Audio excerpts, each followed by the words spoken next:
Congratulations on getting your first amiibo! Over a decade after their debut. What do you get out of this thing though? What was the point of even spending $20 to $50 MSRP? Well, first and foremost, you gotta learn what an amiibo is. Basically, it's a plastic figure with an NFC chip in the base that tells the supporting games, "Hey console, I'm Chibi Robo from hit game Chibi Robo Ziplash."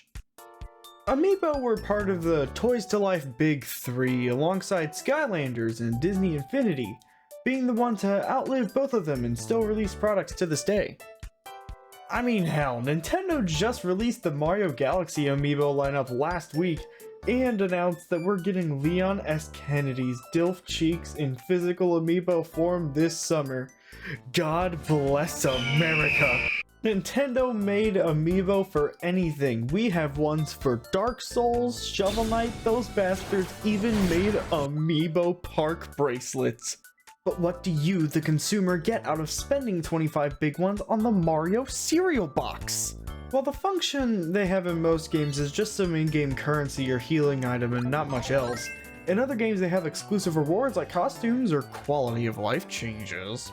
But long story short, amiibo are just a mostly $15 DLC that adds some kind of content to your game, only really adding depth to about 2 or 3 games.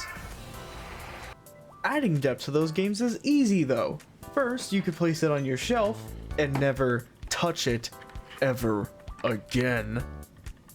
Or you could remove it from its box and tarnish its sanctity like a heathen.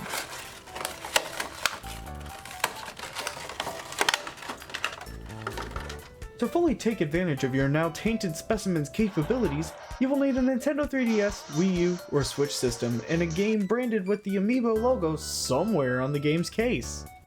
Before doing anything else, now's a good time to inform Nintendo of the profit they just made by registering an owner and a nickname to your new amiibo friend.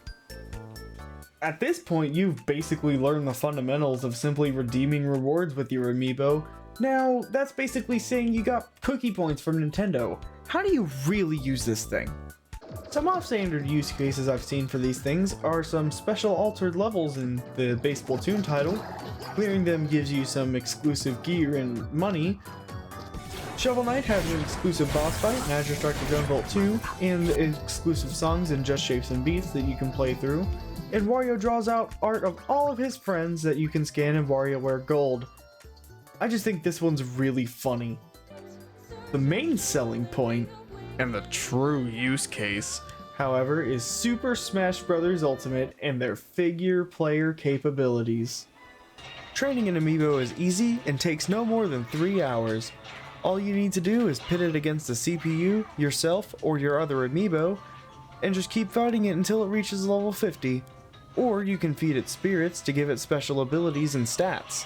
Once you've reached level 50, you can now put it against other amiibo in amiibo cockfights, or just put 8 against each other to watch like a baby sensory video.